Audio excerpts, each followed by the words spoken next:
Hello guys! Welcome na sa ating panibagong vlog. So ngayon guys, nandito ulit tayo sa Honda BigBike Tagum upang alamin ang mga presyo ng mga big bike nila. At syempre, alamin na din natin guys yung kanyang cash, down payment at installment. Kaya naman tara, samahan yung isa-isahin yung mga big bike nila. Let's go!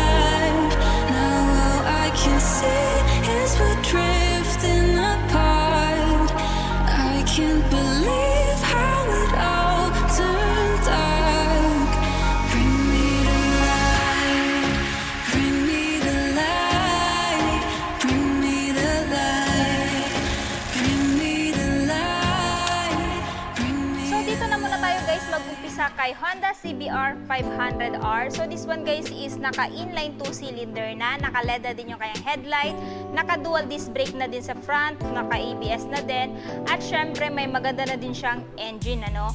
So anyway guys, na-review ko na po ito. Kung gusto niyo po ng full review ko nito, i-check niyo lang sa aking YouTube channel. So for the meantime, ito muna yung kanyang updated price. Meron po siyang cash price na ayan, 389,000 pesos kung spot cash nyo pong bibilhin.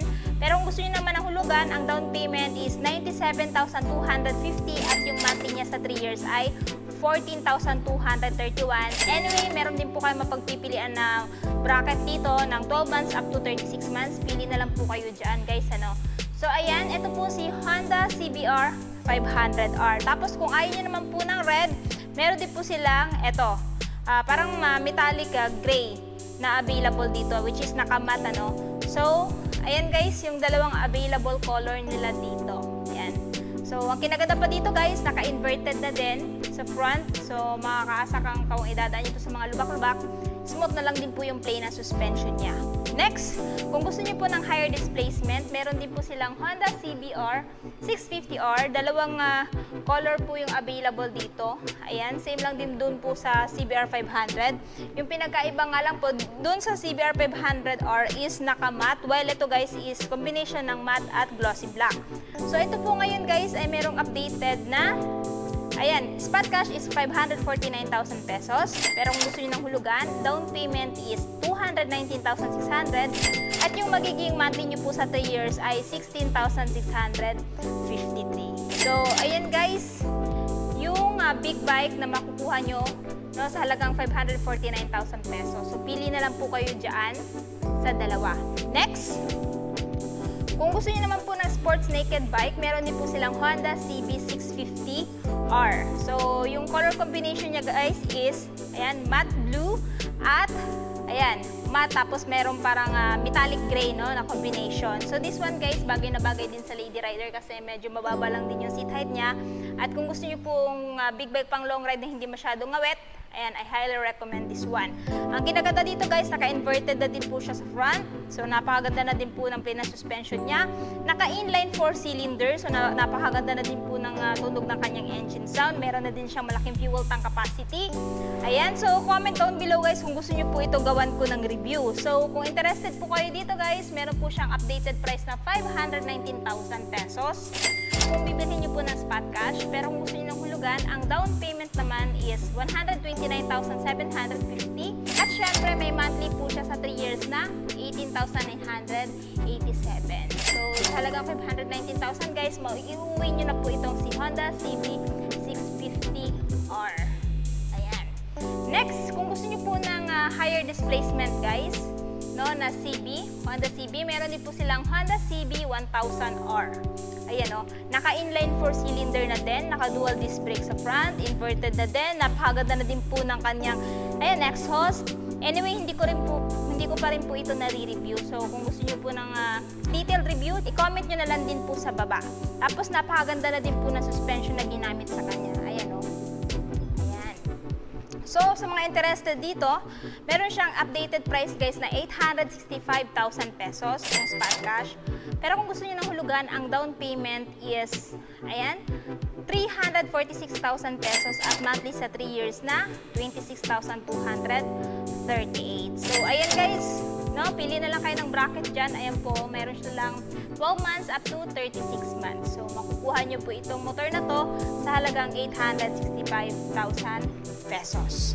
Next, meron din po silang available dito guys na, ayan, Honda CMX 1100. No, meron silang dalawang color na available dito, which is itong parang metallic gray at itong glossy black. Ayan. So, pili na lang kayo dyan sa dalawa guys kung ano yung mas bet yung kulay. Pero para sa akin, bet ko yung dalawa. Kasi fan po talaga ako ng black at saka gray na color. No, metallic gray. Ganda ng pagkaka-paint guys, ano? Ayan, ginalingan. Ayan. Bagay din to sa Lady Rider guys kasi medyo mababa po yung seat height niya kumpara doon kay CB 1000R, no? So again, yung kanyang updated price kung bibilhin niyo po guys is 650,000 pesos. Pero kung gusto niyo naman ng hulugan, yung down payment is 260,000 at monthly sa 3 years na 19,717. Tapos meron pang 12 months, 24 months na mapipilian. So depende na lang sa inyo guys kung ano yung gusto niyo magiging monthly. Kung gusto niyo matapos yung monthly niyo sa 1 year kayo, pero 40,459 nga lang yung magiging monthly po dito sa big bike na to. Ayan o, nice. Next, kung gusto niyo naman po ng lower displacement na medyo magkahalin tulad po yung kanyang headlight, yung kanyang tank, meron silang Honda CL500. No? So, si Honda CL500 guys ay merong spot cash na 409,000 pesos. Pero kung gusto niyo ng hulugan, ang down payment is 102,250 at monthly sa 3 years na 14,963. So, sa halagang yan guys, mapapasa inyo si Honda CL500. Cool. Ayan. Anyway guys, meron din silang dalawang color variant na available. Itong parang metallic green, parang metallic dark green at saka itong matte black. So, pili na lang kayo sa dalawa guys, alin yung mas bet ninyo. So, ito po yung view niya sa side. Ayan. Tapos, dito naman sa kabila. No? Stig. So, dito naman tayo guys. Meron din silang available dito guys na, ayan, Honda Rebel CMX 580. So, meron silang dalawang color variant na available na glossy blue at itong red. So, napakaganda po ng red niya guys. Para siyang candy red. Yung itsura niya sa personal, ayan o. Ayan. O, diba? Sa mga gusto dyan ng classic na motor na mababa ang seat height, this one is for you guys. Ayan o. Nice. So, kung interested kayo dito guys, spot cash is 399,000 pesos. Pero kung gusto nyo ng hulugan, down payment is 99,750 at yung monthly sa 3 years ay 14,597. Tapos meron din po silang 1 year, 2 years at 3 years na monthly. Depende na lang sa inyo kung alin po yung gusto nyo magiging monthly dyan. So, ayan guys, yung itsura niya, napakastig ng headlight oh. Parang may malalaking projector dito, 4 yan. Tapos yung kanyang turn signal light is naka-LED na din. Pero, kung gusto niyo po talaga ng motor na parang nakaupo lang kayo sa sofa, tapos relax lang dalhin sa long ride, at yung kanyang features ay parang sa sasakyan na, ayan, meron silang Honda Goldwing. And, take note guys, siya po ay sold na. So, this one guys, is nagkakahalaga lamang ng 2 million pesos kung spot cash. Ayan.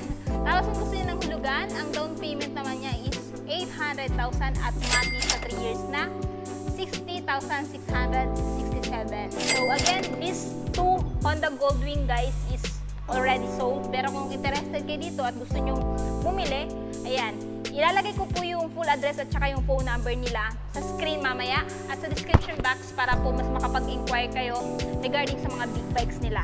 No? Ayan. Ito yung motor ni Kong TV guys at ni Naj Abdul. Next. Kung naghahanap po kayo ng Honda Africa Twin, this one guys is 1,100cc. No? 1,083cc to be exact. Ito po ngayon ay merong updated price na 1,170,000 pesos. Ayan. Tapos, kung gusto niyo po ng hulugan, ang down payment naman po niya is 468 at monthly sa 3 years na 35,490.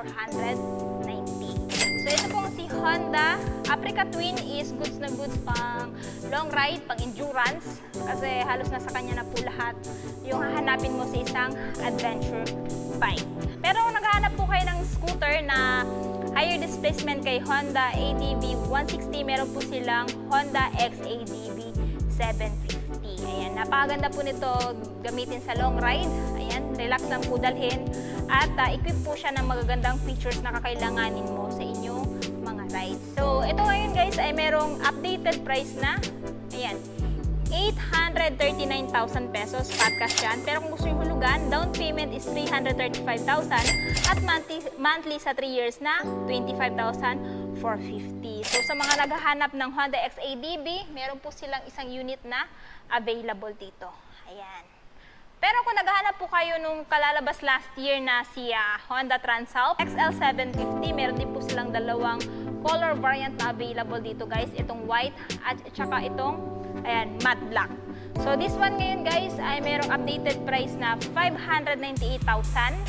Ayan, pero kung gusto niyo po hulugan, down payment is 239,200 at monthly sa 3 years na 18,139. So pili na lang kayo guys. Alin sa dalawang Transalp yung gusto nyo? Ito bang puti or itong ayan, matte black. Next, kung naghahanap po kayo ng kuya ni Honda CB 150X, meron silang Honda CB 500X.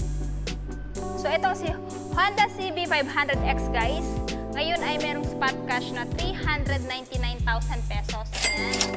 Tapos kung gusto niyo ng hulugan, ang down payment is 159,600 at monthly sa 3 years na 12,103. So, ayan guys, maganda din po ito pang long ride tsaka endurance guys. Tsaka adventure bike na din po ito.